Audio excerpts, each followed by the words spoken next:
ভারতে একটা সিভিলিয়ান যদি আমার মারে, তাহলে তুমি দুইটা তাদের কাকে মেরে দিবা?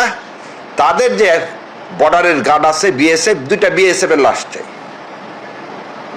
এই কারণে কিন্তু তখন দেখেন ভারত যত চেষ্টাই করুক আমার পাহাড় দখল নিতে পারেনি। আজকে সরকারকে এই জায়গায় যেতে হবে, আজকে সরকারকে এই জায়গায় যেতে হবে, এবং এই জায়গাতে যাতে না যেতে পারে সেজন্য কিন্তু বিডিআর হত্যাকাণ্ড ইন্ডিয়া এসে করাই দিয়ে গেল। কারণ তখন আমার বিডিআর এরকম ছিল যে আমার সাধারণ পাবলিকের দিকে একটা গুলি করলে বিএসএফ এর একটা পোস্টই উড়াই দিতে পারে। রৌমারির ঘটনা আজ পর্যন্ত ইন্ডিয়া ভুলতে পারেনি। আমার যে সেনাবাহিনী, আমার সেনাবাহিনীর মনোবল আছে, আমার সেনাবাহিনীর আত্মবিশ্বাস আছে, তার চেয়েও বড় কথা আমার সেনাবাহিনী শহীদি তামান্না পোষণ করে। মুসলমান মৃত্যুকে ভয় পায় না, মুসলমান মৃত্যুকে ভয় পায় না। আমাদের তো মরতে হবে রে ভাই, তো মরবই, সেটা কাঁটাতারের বেড়ায় কেন? আর একজনকে নিয়ে মরি না কেন? আর একজনকে নিয়ে মরি না কেন? আমার যে ভাইরা আছেন যারা আমার প্রাণ প্রিয় সেনাবাহিনী এবং যে বিজিবি, সেটাকে অবশ্যই বিডিআর করা উচিত ইমিডিয়েটলি, সেটাকে বিডিআর করা উচিত ইমিডিয়েটলি। মাননীয় স্বরাষ্ট্রমন্ত্রী পুলিশের পোশাক নিয়ে চিন্তিত, কিন্তু আমার বিজিবি এটা চেঞ্জ করে ঠিক আগের মতো দক্ষতা আনয়ন করা, আমার ভাইদের হাতে, এই সৈন্যদের হাতে অত্যাধুনিক অস্ত্র দেওয়া, এটা আগে করতে হবে। আগে আমার সার্বভৌম রক্ষা, বর্ডার নাই সার্বভৌমত্ব নাই, বর্ডার আছে সার্বভৌমত্ব আছে। এবং একটা জিনিস আপনারা হয়তো জানেন কিনা, এই শুভেন্দু অধিকারী যে কথাগুলো বলতেছে এগুলো কিন্তু আসলে শুভেন্দু অধিকারী বলতেছে না, এটা কিন্তু নরেন্দ্র মোদীর কথা। কেমন করে বললাম এই কথাটা? দেখেন, রবীন্দ্রনারায়ণ রবি, এই রবীন্দ্রনারায়ণ রবি হচ্ছে উগ্র হিন্দুবাদে বিশ্বাসী। নামটা খুব খেয়াল করে দেখবেন, রবীন্দ্রনারায়ণ রবি। সে হচ্ছে উগ্র হিন্দুবাদী, সে হচ্ছে এই হিন্দুবাদী টেরোরিজমকে সে কি করে? পৃষ্ঠপোষকতা করে। সে কে ছিল জানেন? সে নাগাল্যান্ড, মেঘালয়, এখানে গভর্নর হিসেবে পাঠাইছে। যখন যেখানে পাঠায় সেখানে মুসলমান নিধন হয়। যখন ওনাকে যেখানে পাঠানো হয়, সে হচ্ছে অজিত দোভালের ডান হাত, সে অজিত দোভালের ডান হাত। তাকে এই 12ই মার্চ 2026 তারিখে পশ্চিমবঙ্গের গভর্নর হিসেবে নিয়ে আসা হয়েছে। এবং এই গভর্নর হিসেবে নিয়ে এসে এই ভোটার তালিকা থেকে শুরু করে কিভাবে মুসলমানদেরকে বাদ দেওয়া যায়, খালি মুসলমান না, যারা বাঙালি ওখানকার, যারা অসাম্প্রদায়িক চেতনায় বিশ্বাসী, যারা মুসলমান হিন্দুর মধ্যে কোনো রকমের বিভেদ সৃষ্টি করে যে সফলতা নেবে এটাতে বিশ্বাস করে না, সেই বাংলা ভাষাভাষীকে সবাই বাংলাদেশি বানায়, তাদেরকে ভোটার তালিকা থেকে বাদ দিয়ে দিচ্ছে এই গভর্নর রবীন্দ্রনারায়ণ রবি।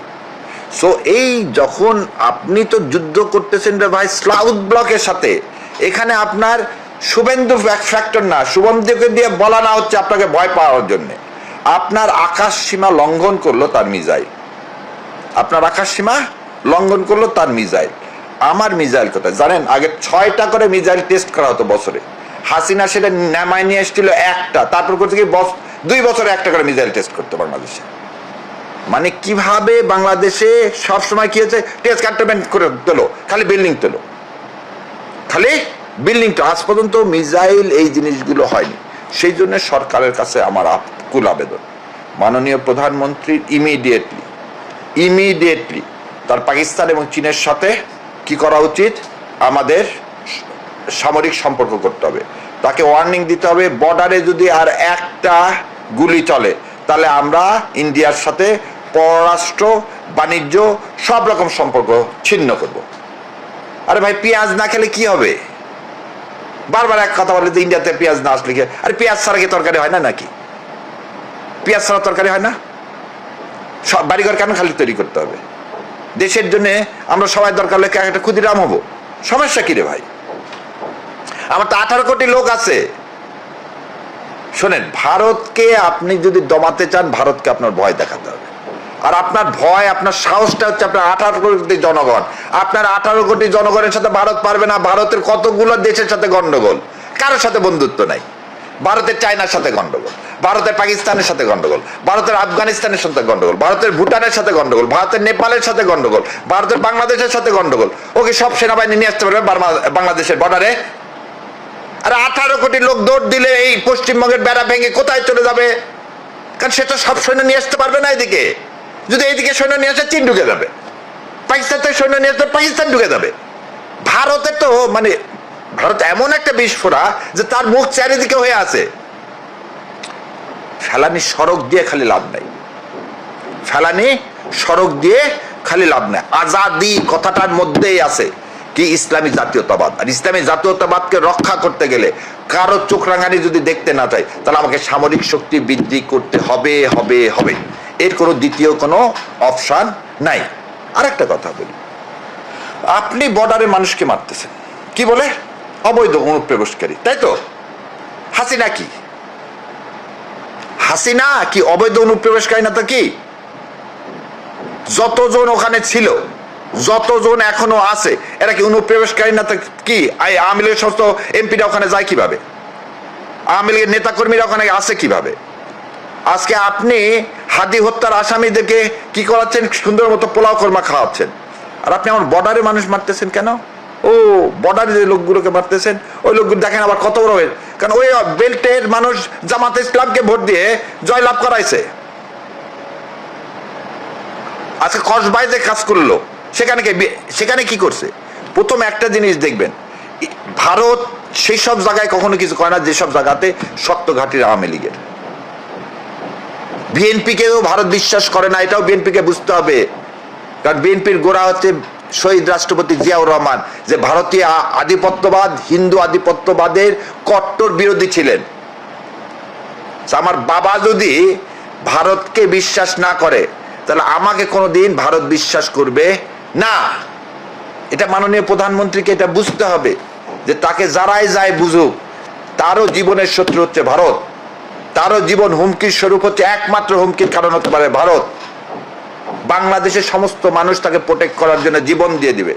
মাত্র 30% টাকায় জমির মালিক হয়ে নতুন বাংলাদেশের গড়ে তোলার স্বপ্ন দেখা বাংলা বসতি।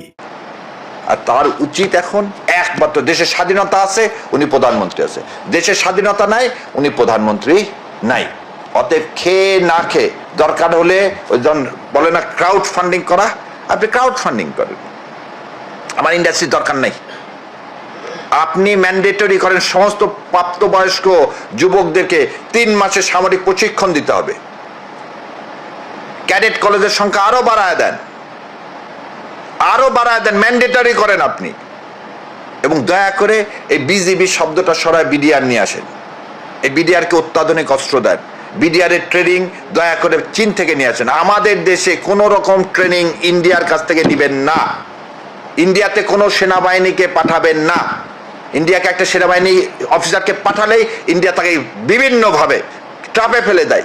লোকটা ফিরে এসে আর কখনো নিজের সার্বভৌমত্ব রক্ষার জন্য কাজ করতে পারে না। সেই জন্য ইন্ডিয়াকে পরিত্যাগ